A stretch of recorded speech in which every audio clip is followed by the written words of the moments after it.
The president and I have spoken about that once or twice, and he has always been of the mindset that at the end of the day, the promise to America to ensure that we have a 100% American workforce stands, but we must be strategic in how we are implementing the mass deportation so as not to compromise our food supply.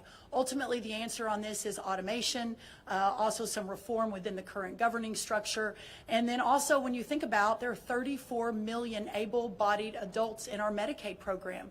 There are plenty of workers in America, but we just have to make sure we're not compromising today, especially in the context of everything we're thinking about right now. So no amnesty under any circumstances. Mass deportations continue, but in a strategic and intentional way as we move our workforce toward more automation and toward a 100% American workforce. And ultimately, it's the wonderful members of Congress behind me who are taking this on the fixing the current immigration system. So thank you so much. Madam Secretary, thank you. First of all, condolences, thoughts, and prayers to all the folks back in Texas that are near and dear to your heart.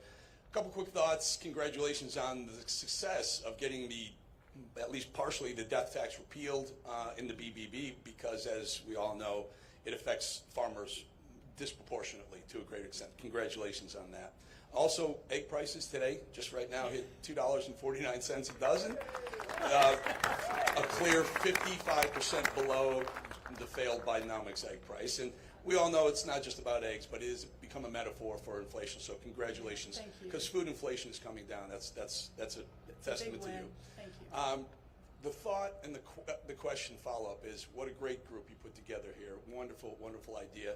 Surprising it hasn't been done sooner. So the question is, has President Trump talked to you about this group, number one? And I guess equally is important, have the Chinese government, either officially or unofficially, reached out to you about this program? So the first thing I'll say, and I appreciate that so much. Who are you with? It's Eric Bowling. I'm with That's the right. Bowling Show. Eric, thank you. And with the Bowling Show, it's great to have you, and thank you for making your way.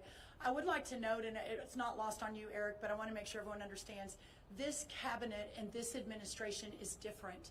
That in previous administrations, I don't know that you would ever see 4 cabinet secretaries, a counselor to the president, one of the most steadfast, loyal patriots who've stood beside him, Peter Navarro, ever come out together on a morning when 100-degree weather and talk about agriculture, farmland.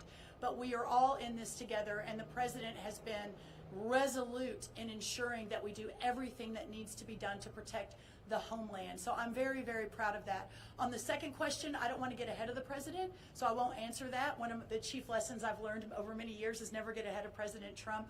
But there is no doubt that he, our cabinet, our administration, our friends across the country are acutely aware of this issue and doing everything we can to solve for it. Eric, thank you for being here. Next question.